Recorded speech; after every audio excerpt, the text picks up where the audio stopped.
I want to start today's show addressing what has rocked the sports world the last 24 hours, and that is Damar Hamlin collapsing on the field last night on Monday Night Football, still in critical condition at a Cincinnati hospital. Our thoughts and our prayers are with Damar Hamlin and his family right now.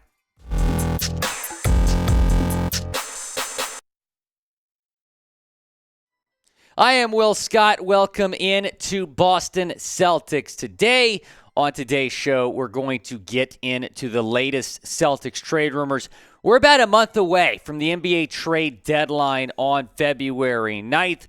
Certainly a lot of rumors to discuss leading up to them. And we begin with Danilo Gallinari. And it's interesting because there's been a lot of buzz that he might get traded before the deadline. Bleacher Report posted an article about one trade that each team should make, and they said Boston should trade Gallo. Here's what they said. Thanks to the torn ACL he suffered at this offseason Eurobasket tournament, Danilo Gallinari hasn't played a single second for the Boston Celtics. Trading him in the first year of a 2-year deal, with that second year being a player option while he recovers from that injury, might feel a little bit harsh, but Boston is competing for a championship. Having a roster spot taken by someone who can't play is far from ideal for a team that is in that tier. If Gallinari's salary could be attached with a future asset to land someone who can help the Celtics right now, the front office would have to consider it. Bleacher Report certainly not the only ones that have talked about that possibility. So Gallo suffered a torn ACL over the summer in a FIBA World Cup qualifier. And this is right before Eurobasket, actually. And a lot of people were pretty caught off guard the day that news came out, because if you remember, the initial diagnosis was a torn meniscus, and then it comes out about a week or two later that it was a torn ACL. He's expected to miss the entire season after signing a 2-year, $13 million deal with the Celtics in the offseason. Actually took a little bit of a pay cut to sign with the Celtics.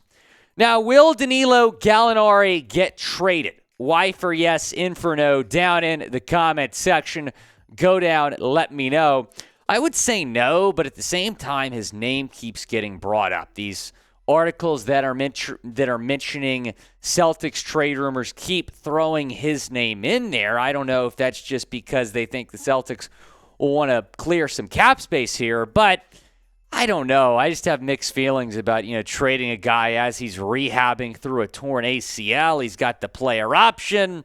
I would rather keep Gallo. I think he could be an asset for your team next year. Help us get to 14,000 subscribers. We are oh so close. Need 65 more. Go down, hit that big red subscribe button, and I can promise you we're going to start to get you guys a lot more content because the trade deadline is on the horizon. More and more rumors are going to come out about the C's. You want to stay in the loop, go down, subscribe to the channel, and turn on those notifications.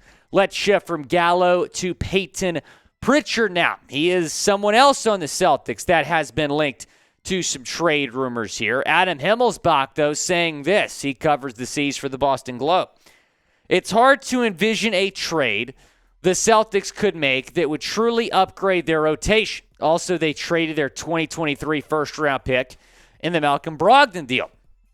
There's been some suggestion that the team should consider dealing Peyton Pritchard, a valuable piece late last season, who has fallen back out of the rotation. But Pritchard is just 24, and Boston is just one injury away from needing him. For the Celtics, the biggest part of deadline day will be seeing if fellow contenders meaningfully fortify their rosters. We'll get into more news and rumors here in a second. First, I want to tell you about our friends over at Rocket Money. I know a lot of us have New Year's resolutions. Mine is to save money. Rocket Money is helping me do that. That is the link, rocketmoney.com/NBA now. And they're helping me because they're going to cancel unnecessary subscriptions. They're going to show all your subscriptions in one place. They may even find out you've been double charged for a subscription. That's why I love using Rocket Money, formerly known as Truebill. To cancel a subscription, all you got to do is press cancel. They will take care of the rest. They're also going to track your spending I found out, producer Patrick, that I spent over $700 on Chick-fil-A last year. So that might be a little bit much. They're going to track, your bills, how much you've been spending eating out, on groceries, on all this stuff. It's a great app, and I use it almost daily. RocketMoney.com/NBA Now. That link is in the comments and the description of today's video. Let's move from Peyton Pritchard to Noah Vonleh. And Vonleh's not going to get traded, or at least probably not. But at the same time, he might not be on the Celtics next week. So his deal becomes fully guaranteed on January 7th, which is maybe why he might get waived. He's just played 6 minutes in the last 9 games after he was a little bit more involved a little bit earlier on in the season. Obviously, Robert Williams' return has certainly affected things there. Just 1.1 points per game, 2.1 rebounds per game this season. Because the deal becomes fully guaranteed January 7th, and because the Celtics are probably going to want to have another roster spot here before the trade deadline, I would expect him to get waived. Adam Himmelsbach is also speculating that could happen. The veteran big man's deal will become fully guaranteed, if not waived, before January 7th. After getting a few opportunities early in the season, he was passed on the depth chart by Luke Cornett, and now Robert Williams' return has reduced his value even more. Look for Vonleh to be waived to give the Celtics extra flexibility at the trade deadline and in the ensuing buyout market. I want to ask y'all, though, what should the Celtics do with Noah Vonleh? C for cut, K for keep, down in the comments section. Go down and let me know. Joe Mazulla is going to have, and Brad Stevens, of course, going to have an interesting decision to make there. Speaking of Mazzulla, Himmelsbach also reported over the weekend that the Celtics are not expected to remove the interim tag anytime soon. I think a lot of us are thinking, man, with the job that he has done, being 24-10, being the number 1 team in the East, you think that maybe they would remove the interim tag right now.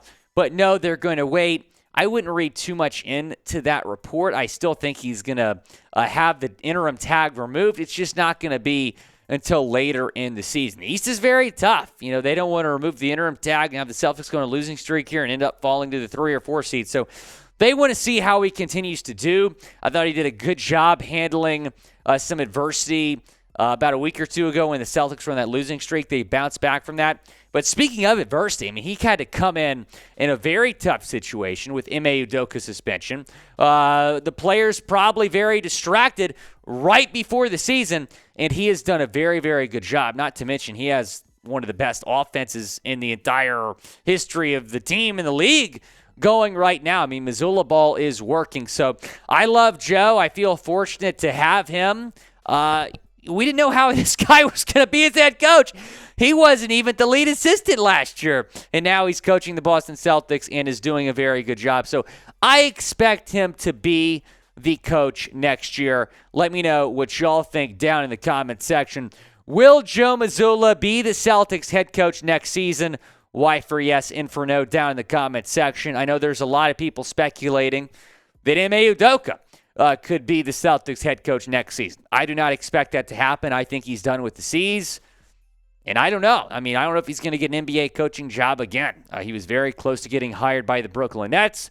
They don't opt to hire him. They went with Jacques Vaughn, who was just the Eastern Conference Coach of the Month, so they obviously made the right decision there. But I don't think Ime Udoka is realistic for the C's next season. Be sure to go down, subscribe to the channel. Again, trade rumor season heating up. We're your one-stop shop for all Celtics trade rumors. Go down and subscribe to the channel if you haven't already.